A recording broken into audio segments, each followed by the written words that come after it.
निरंतरता में पवन भाई यहाँ पर आते रहे, आप सबका साथ देते रहे, आप सब इनको अपना आशीर्वाद देते रहे, उसके लिए भी भाई हुलास पांडे जी का भारी मतों से यहाँ से जीतना जरूरी है।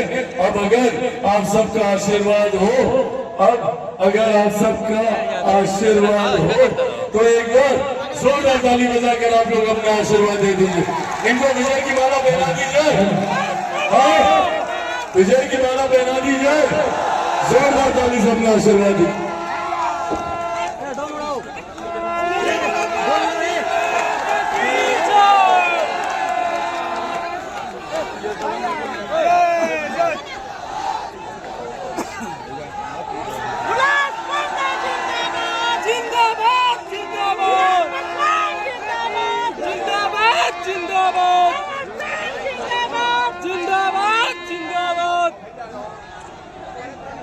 चिराग भैया ने अपन दिल के बात आप सबके सामने रखने हैं। मैं पीछे बैठा भैया, भैया का बात सुन के मेरा सीना गंगा हो गया। मैंने सोचिए पहले का क्या बिहार था। मैंने एक रियलिटी शो किया, राइट एंड फॉल। हम लोग पहले कहीं जाते थे बाहर भैया तो बोलने में शर्म आती थी कि मैं यहाँ बैठा हूँ, कैसे बोलूँ कि मैं भोजपुर बिहारी हूँ। लेकिन भैया है, एनडीए सरकार ने ऐसा माहौल बनाया भैया कि आज हम लोग दुनिया के किसी भी कोने में बैठते हैं तो गर्व से बोलते हैं कि आई हूँ बिहारी। एक बिहारी 100 पे भारी। आज पवन सिंह का गाना भी है, गाना भी रिलीज हुआ है जिस गाने का टाइटल है एक बिहारी 100 पे भारी। ये पवन भैया हो, विकास आप ही समझ के हाथ में बा और आप सबके ही विकास सुने के बाद ठीक बा। गुलाब भैया के भारी मत से आप लोग विजयी बनावा जा। हम तरह भाई या बेटा भैया है, इनके जितावा एक बाद भव्य वो कार्यक्रम हुई बराहपुर में। गुलाब भैया जिंदाबाद, चिराग भैया जिंदाबाद, एनडीए सरकार जिंदाबाद। जय हिंद, जय भारत, जय बिहार, जय बराहपुर। पार्टी के साथ चट्टान की तरह कोई एक व्यक्ति खड़े थे तो वो हुलास पांडे जी थे। बड़ी बड़ी साजिशें रची गई और आज भी रची जाती है। आज भी कई ऐसे राजनीतिक दल हैं जो चाहते हैं कि चिराग पासवान की राजनीतिक हत्या कर दी जाए, जो चाहते हैं कि चिराग पासवान को समाप्त कर दिया जाए। और उन्होंने पूरा षड्यंत्र भी रचा। कई ऐसे प्रयास किए गए कि भैया चिराग पासवान की पार्टी को तोड़ दो, चिराग पासवान टूट जाएगा। नहीं टूटा चिराग पासवान। फिर प्रयास किया गया कि चिराग पासवान के परिवार को तोड़ दो, चिराग पासवान टूट जाएगा। नहीं टूटा चिराग पासवान। फिर प्रयास किया गया कि चिराग पासवान को घर से निकाल के बाहर फेंको, टूट जाएगा चिराग पासवान। नहीं टूटा चिराग पासवान। क्योंकि जो लोग ये सोचते हैं कि इन बातों से चिराग पासवान टूट जाएगा, वो लोग भूल जाते हैं कि चिराग पासवान शेर का बेटा है, रामविलास पासवान का बेटा है। भैया ना टूटने वाला हूँ ना झुकने वाला हूँ, और डरता तो भाई मैं किसी से नहीं हूँ। जितनी ताकत आजमानी है आजमा ले। सर पे कफन बांध के निकला हूँ कि जब तक बिहार को विकसित राज्य नहीं बना दूंगा तब तक मैं भी चैन की सांस नहीं लूंगा। ये वादा आप लोगों से करके जाता हूँ। पर ये बात भी तय है साथियों कि चिराग पासवान अकेला कुछ नहीं कर सकता।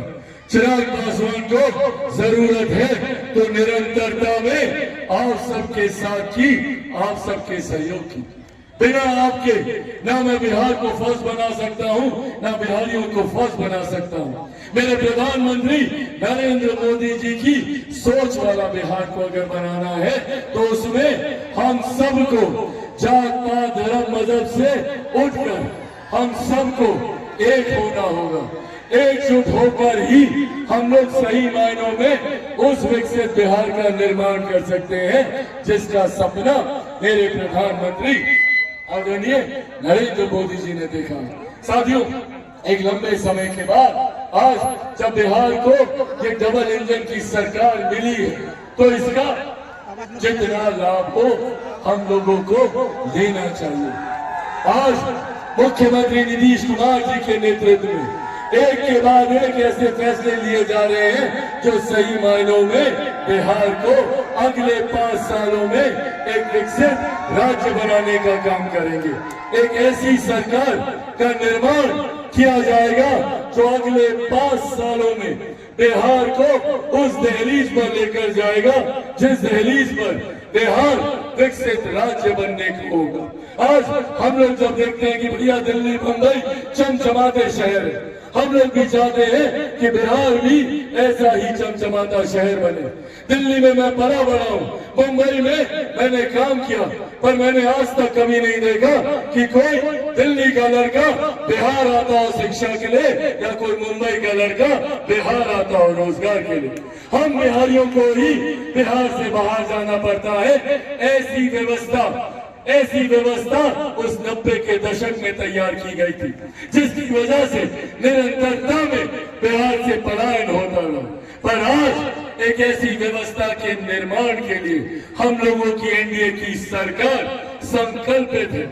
एक ऐसी व्यवस्था के निर्माण के लिए हम लोग संकल्प लेकर चले हैं कि अब वो दिन दूर नहीं होगा जब किसी भी बिहारी को शिक्षा के लिए, रोजगार के लिए ना कभी बिहार छोड़कर बाहर नहीं जाना होगा, बल्कि दूसरे राज्य के लोग बिहार आएंगे कार्य के लिए, शिक्षा हासिल करने के लिए।